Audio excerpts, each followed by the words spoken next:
Today I wanted to talk about moderation. You know, if you've watched us for a while, that I am not a fan, as a person and as a psychologist, of the term in moderation.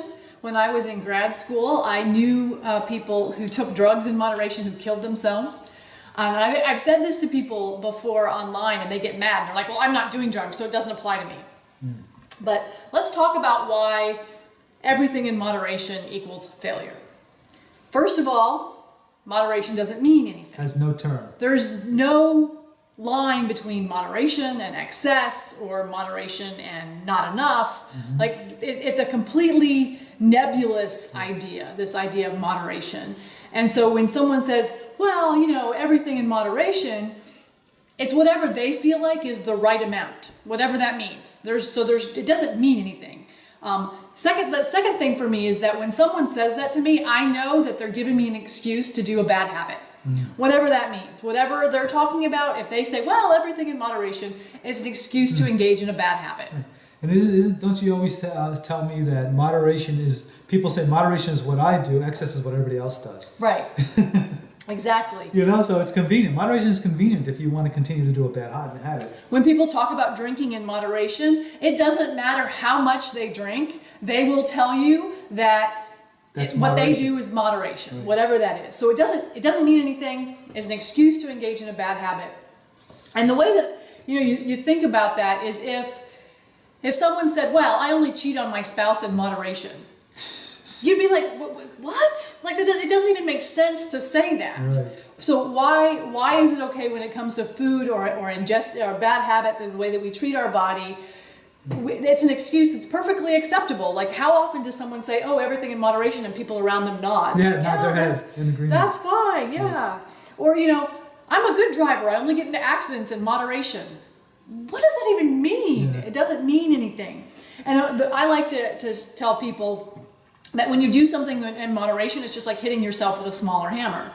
It doesn't do you any good. There's no benefit. If you're going to smash your finger with a hammer, whether you use a big hammer or a little hammer, it doesn't matter. Your finger still ends up smashed. Well, it's kind of like with me and drinking wine. I'll drink wine once or twice a week. But I never say I drink wine in moderation. I say I drink wine once or twice a week. That's what I do. Right. And you're very clear about what that means to you. Yeah. Exactly. And I think that, and it's a bad habit. We know that. But I'm never going to say it's a good one. Never going to say that's a problem. The other thing about doing things in moderation is it's a very slippery slope.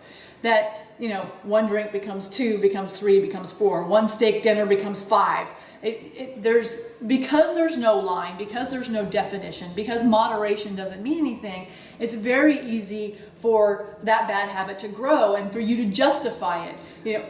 Go ahead. Oh, okay. Well, I was going to say a good example of that is when I used to live in New Jersey. I had this doctor that I went to there, and he was a good guy, good doctor, I thought, except for a couple of times he'd say things that I shake my head, and this is one of them. So I used to tell him that, well, I'm a little concerned I might be drinking too much wine. He said, well, how much wine do you drink? I said, well, I'll buy a bottle of wine on like a Thursday or Friday, and it'll take me through the weekend to drink it. He goes, no, he says, moderation is 2 glasses a day.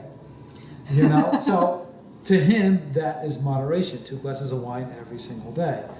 And so that just goes to there is no, you can't find what that number is because it doesn't exist. And I'm sorry, but the one point I wanted to make was, and I've seen this happen too, is where people think they're drinking moderation. Let's just say that moderation is a glass of wine twice a week.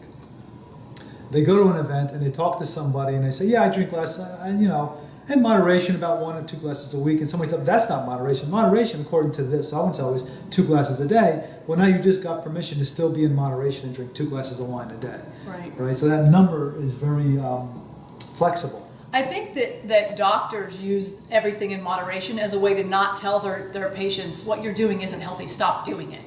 And if they feel, and we've talked about before how much doctors like it when people listen to them and don't like it when people don't listen to them. So I think it's unlikely that a doctor is going to tell you, don't do that, it's bad for you, if they feel like you're going to push back on them. Whereas if they say, well, in moderation, it's okay, then you're going to listen to them, you guys are going to be friends, it's going to be fine. And I feel like as a professional, it is not my job to kid glove or carefully, or not tell you the whole truth because you might not like to hear it. Now that doesn't mean I have to be mean. I can absolutely tell you the truth in a way that is kind and forthcoming and whatever. But for me to say to you, oh yeah, everything you want to do in moderation is fine, as far as I'm concerned, is basically giving you carte blanche to do anything and everything and not giving you absolutely useless advice.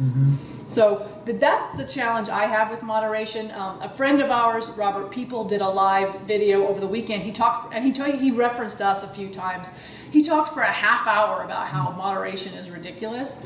And I thought, it's probably a good idea for us to bring that up here, because I know that coming into the new year, a lot of people are trying to make changes, and one of the ways they justify not making as much change as maybe they could is, it's moderation. Right. So it's an excuse. Yeah. And it's an arbitrary excuse, like you said, because there's no definition to it. So. I had someone tell me, argue with me that psychologists have a definition for moderation, and I was like, I am a psychologist. There is no definition for moderation. You don't know what you're talking about. And he basically was one of those people who doubled down on being stupid and just continued to argue with me. And I'm like, feel free to provide me evidence. I've gone through a doctoral program. I've written a dissertation. I have the piece of paper to prove it. But if I'm wrong, I'm happy to admit it. Go ahead and show it to me.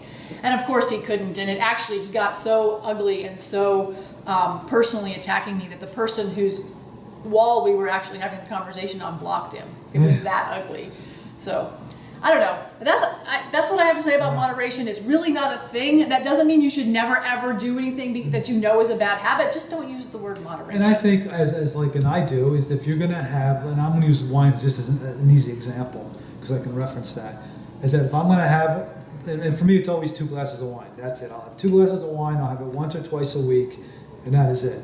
But I say that, and I say that to myself on purpose, because then it makes me think, okay, I've had my 2 glasses of wine. Right. I don't like to think in terms of, I'm drinking it in moderation, because moderation might be 3 glasses of wine on a particular day. Or 5. Or 5, yeah. Whatever. And as we all know, the more alcohol you drink, the less you feel from it, so the more you want to drink. And, Yeah.